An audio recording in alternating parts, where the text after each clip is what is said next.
We're talking about alignment.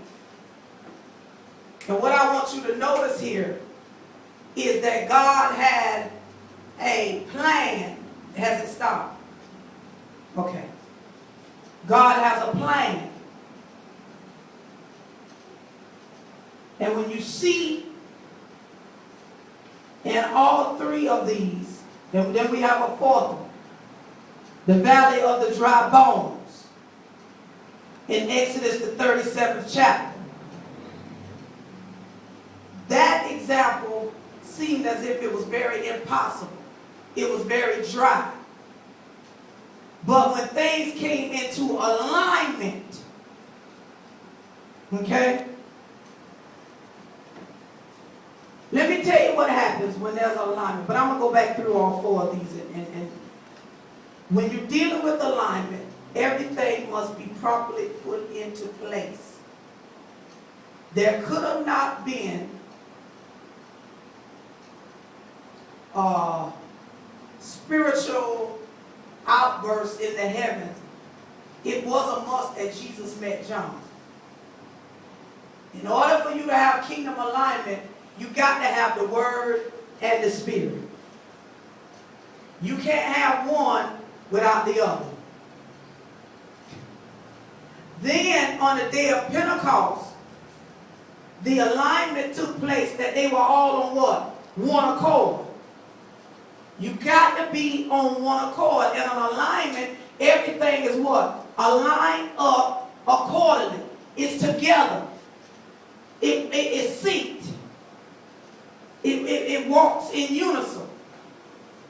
When he fed the 5,000, he told them, he put them in what? 50s and 100s. He put them in groups. He broke them down in order for the miracle to take place. When kingdom alignment happens, miracles take place. This is what God is trying to get us. Thank God for healers, and we need healers. But God wants to do a miracle. Well, Apostle, how do you know that? Because when I look in the news and we hear about all this health care, and we hear about all these sicknesses going around, and we hear about all these budget cuts, and we hear about the doctors don't want to deal with this, and the doctor don't want to deal with this. And if you really study how they're coming out with so much stuff, God wants to do a miracle. He says what? Signs and wonders shall follow them what? That believe. This is what God wants to do. He wants a kingdom explosion to take place. And when the valley of the dry bones, that seemed as if that was something very impossible to do. But he gave the prophet instructions. He said, speak to the dry bones. And the Bible says, as he began to speak, the different parts of the body begin to come to place.